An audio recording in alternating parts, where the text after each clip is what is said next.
Here are solutions to homework set number 13 for ECE 111, Introduction to ECE. This homework set looks at using Matlab to solve problems that you'll encounter when you take Circuits 2, specifically representing voltages, currents, and impedances using complex numbers. Now, the first part of Circuits 1, you look at DC circuits. At DC, you can use real numbers. As soon as you start looking at AC signals, you start needing to use complex numbers. With an AC voltages, I have two terms. I can represent a voltage as a cosine term, that's the real part, and a sine term. That's minus J. That's in rectangular form. I can also represent it in polar form. That's an amplitude at angle theta, or negative theta. Polar form actually works out better in lab. In polar form, the amplitude is the peak. So here the peak voltage is 6.2 volts. The peak current is 2.5 milliamps. The delay is theta. So here the delay is 1.2 milliseconds. And here's the delay in current. Again, cosine has a peak at t equals 0. This cosine, or this peak, is delayed by 1.2 milliseconds. To convert that to an angle, do the following. In polar form, I have the amplitude, that's the peak. The delay is 1.2 milliseconds. The period is 7.5 milliseconds. To see that you go peak to peak, this distance is the period. That's 7.5 milliseconds. It was actually more accurate to do the zero crossings. Zero crossing to zero crossing is 7.5 milliseconds. So the delay is that percentage of one period. One period is 360 degrees. The delay is minus 57.6 degrees. So this is the voltage in polar form. I could also represent that in rectangular form if you like. Either way is equivalent. I personally like polar form in lab because in polar form you can see the peak and see the delay. Current is likewise similar. The peak is 2.5 milliamps. The delay is 2.5 milliseconds. So here's the peak, delayed from t equals 0 by 2.5 milliseconds. That means in polar form, the current is 2.5 and the angle is 2.5 milliseconds. Is that percentage of one cycle? One cycle is 360 degrees, minus 120. So that's the phasor representation for current. Finally, if I have voltage and current, the impedance is voltage over current. Complex number divided by complex number gives you an impedance. This is the impedance of whatever it is I'm connected to. That's in polar form. In rectangular form, I have a real part and complex part. What that means is this is actually a resistance and inductor. The resistance is the real part, 1519 ohms. The inductor is J290. And the way you implement it, that's actually J times frequency times L. So omega times L is 290. And you can kind of see that this is an inductive load. There's a saying, Eli the Iceman, for inductors, voltage leads current. For capacitors, current leads voltage. Going back to this figure, I see that voltage, the peak happens before current. Voltage leads current, so that is ELI. Voltage comes before current. That's an inductor. This is an inductive load, whatever it is. It is kind of a sidelight. I could also tell you the frequency. The period is 7.5 milliseconds. The frequency is 1 over period, 133 hertz. Omega is 2 pi f. Basically, anything English is wrong. That tells me the inductance, J omega L, is your 290 ohms. Under the frequency, I can tell you what the inductance is. It looks like the circuit must be 1519 ohms in series with 347 millihenries.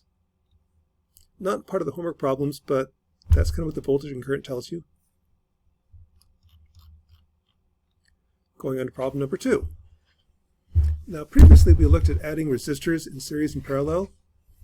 The same thing works with complex numbers. For an inductor, I have an impedance of plus J omega L, gives you a plus term. Capacitor is 1 over J omega C. 1 over J is a minus J. Can I see that multiplied top and bottom by J?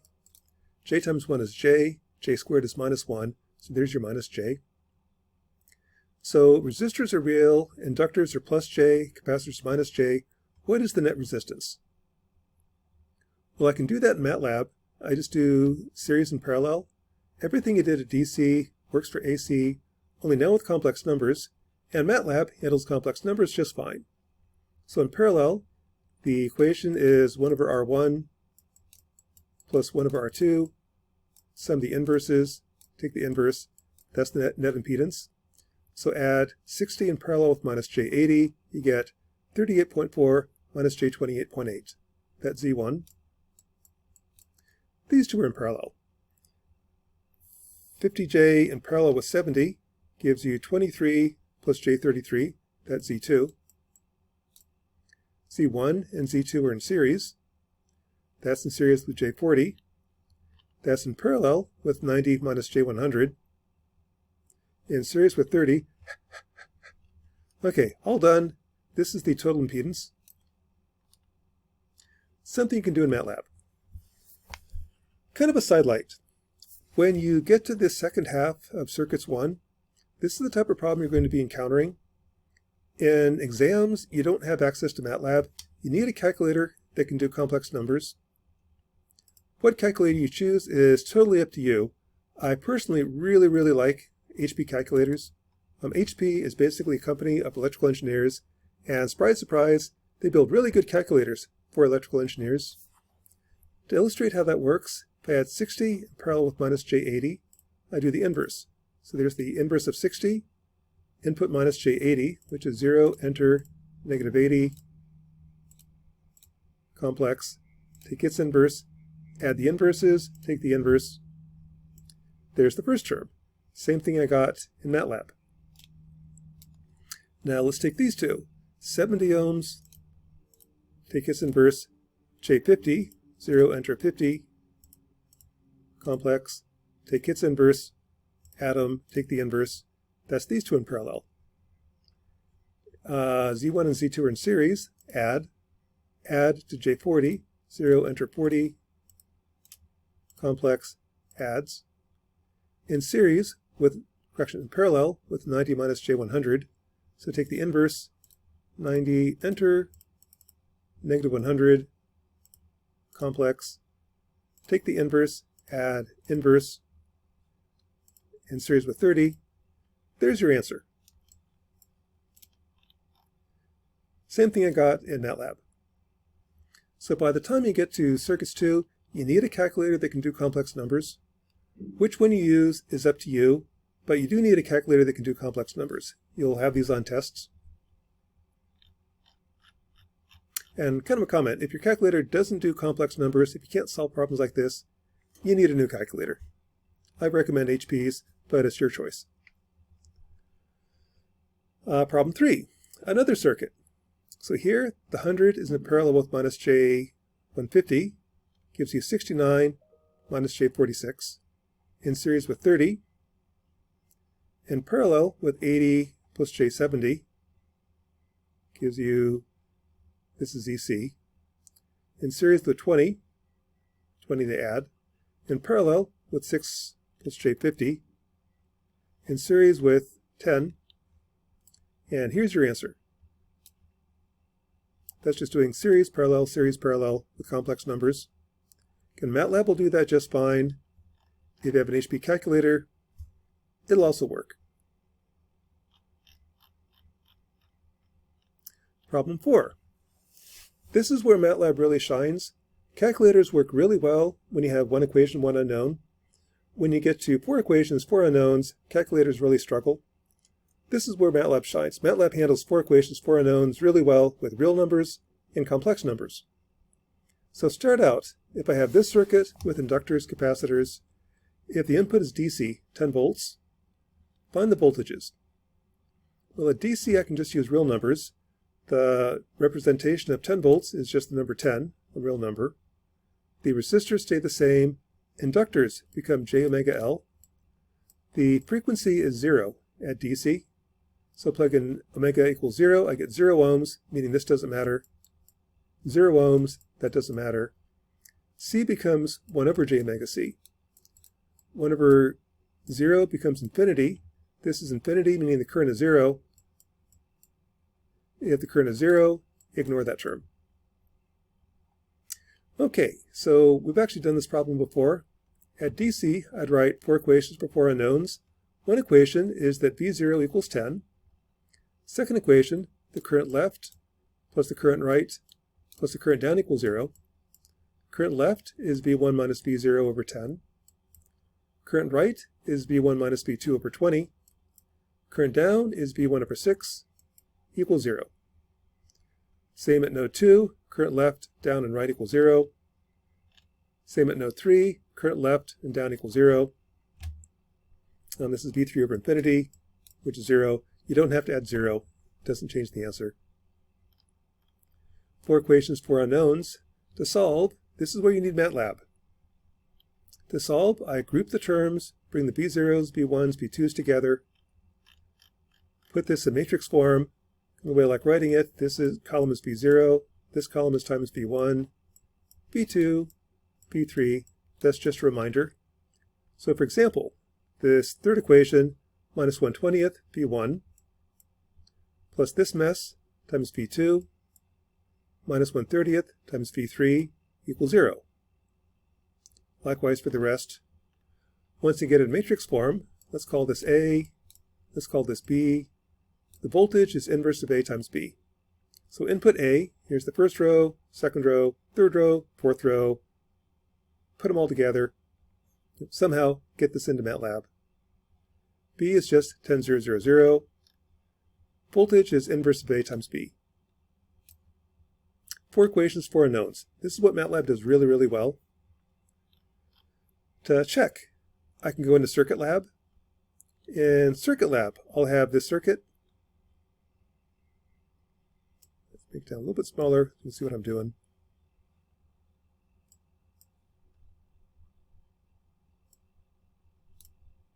I'll have this circuit. Oops. And at DC,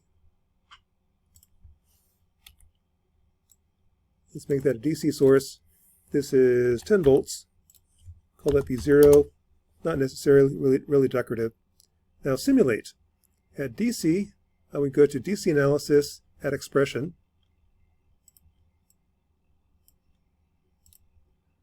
I want to look at V0, V1, V2, V3.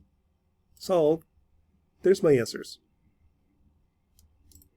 And if you note, those are the same thing I got when I solved in Matlab. So this is kind of where I like saying that you don't really need Chegg. Chegg is the bane of faculty and instructors. It's a place where you can pay to have people solve your homework problems for you. Half the time the answers are wrong. Also, you don't need it. If you want to check your answers, just throw it in Circuit Lab. In Circuit Lab, I can simulate it, see what the voltages are. If your answers are different than Circuit Lab, either Circuit Lab is wrong or your calculations are wrong. My money's on Circuit Lab. So that was with DC input. Suppose instead the input is an AC source, 10 sine of 628t. Now find the voltages. When you have an AC source, I start dealing with complex numbers. The voltage here is 0 minus J10 in phasors. The real part is cosine, minus J is sine. Resistors stay the same. Inductors become J omega L. Omega is 628, which is 100 hertz. Again, the frequency is 2 pi f. Anything English is wrong. We use hertz, English units, which of course is wrong. Times 2 pi gives you radians per second, the natural units. This is in radians per second. So J omega L becomes J 50.24, J omega L, J 62.8. Capacitor, 1 over J omega C minus J 159. So replace the components with their phasor representation. Now solve. When you solve, you get exactly the same answer you got before, same approach. Do voltage nodes. For V1, current left, current right, current down equals 0. V2, currents from the node out to 0. Exactly like you did before. The only difference is now I've got complex numbers. For example, I get V0 is 0 minus J10. The current down is V1 divided by 6 plus J50. The current down for V2 is 8 plus J62.8. For V3, I get this extra path, V3 divided by minus J159. So when I write the node equations, I get these extra terms. This guy appears, that appears, you get this guy. Those are the capacitors and inductors. Now this is where Matlab really shines. I've got 4 equations for unknowns. Again, not that hard to write. If you don't mind complex numbers, not a big deal. Solving is tough unless you have Matlab. Matlab handles complex numbers just fine. So just like we did before, group the terms, put in matrix form. I now have complex numbers. Throw that in Matlab, now with complex numbers. Solve, the voltage is inverse of A times B. I get complex numbers. What that means is the real part is cosine, minus J is sine. So V0 is 0 cosine, 10 sine. I knew that. V1 apparently is 2 cosine plus 8.38 sine. Likewise for V2, V3. This is where you really need Matlab. Hand calculators don't work real well for 4 equations for unknowns. Matlab does. What you'll typically see in the tests when you get to circuits 2 is this is too hard to solve on the test. But what really matters, at least in my opinion, is get the equations right. So what the test will probably look at is convert to phasor form, write the equations. Come up with these 4 equations. Go on to the next problem. What you could also do on a test is, given these 4 equations, put it in matrix form.